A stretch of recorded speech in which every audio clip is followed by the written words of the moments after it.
Hey guys, this is Mateus Canteri. I'm a professional musician here in Nashville, Tennessee, where playing hot chicken picking licks is the only way to survive. And today I want to share with you 5 licks going from the 1 chord to the 4 chord. And I'm sure you're going to use this a lot because that's one of the most common movements in chord progressions in country music. So the whole idea here is to, with our phrasing, kind of tell the listener where you're going with your solo. And we're going to do that by adding tension. I'm not going to get too deep in music theory here, but basically when you're playing the 1 chord, you can create tension by adding a flat 7. And that tells my ears that we're going to the 4. So we're going to try to emphasize that tension on our phrasing as well, to tell where we're going with our solo.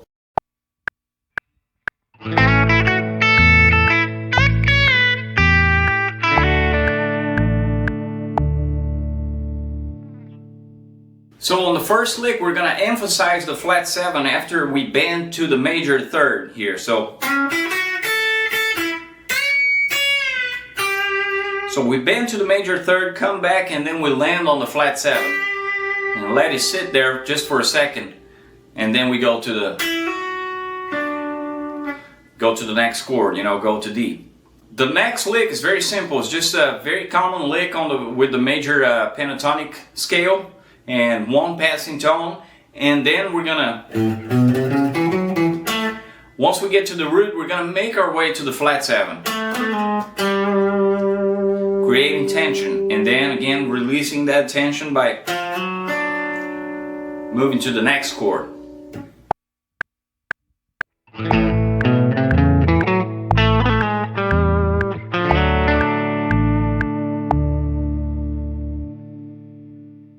The third lick has double tension. We play an arpeggio, and then we slide to the blue note here, sharp 4, which is a note that adds a lot of tension. And then we go back to the major pentatonic scale, and then we land again on the flat 7 here, and then we slide to the next chord.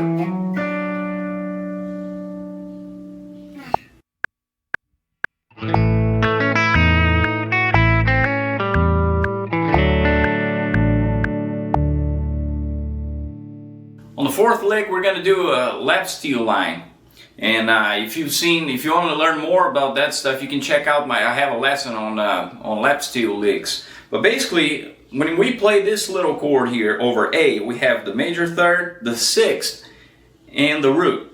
And then if we move it a whole step down, we now have the flat 7, the 5th, and a 9th.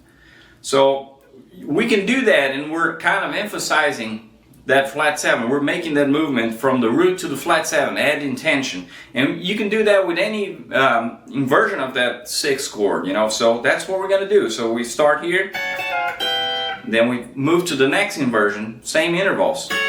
And then we slide into the next chord, which is a D, and now we're doing a D with a 6th here to keep that lap steel sound going.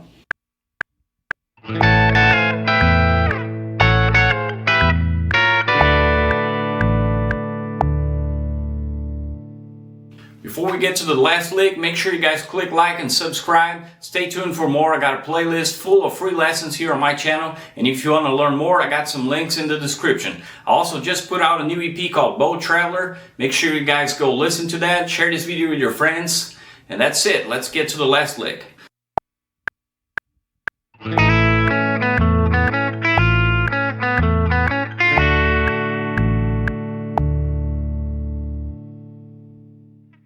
So instead of using the flat 7 to create tension, now we're going to use a sharp 5. And why does that work? Well, look at this chord. We have the A chord here. Look at the 5th of the A chord right here on the B string. And then when we do D, we have the major third of D here. So we have the 5th of A, major third of the D chord here. And there's a note right in between. So all we're going to do is create a movement. And that's where that sharp 5th will take place. So So even though that note is outside of any scale that we would use, you know, in a song in A, we can still use it because we're telling our listener, we're making it very clear where we're going with that. So if it makes sense, it sounds good, and that's what it's all about. Hope you guys enjoyed this lesson. I'll see you next time.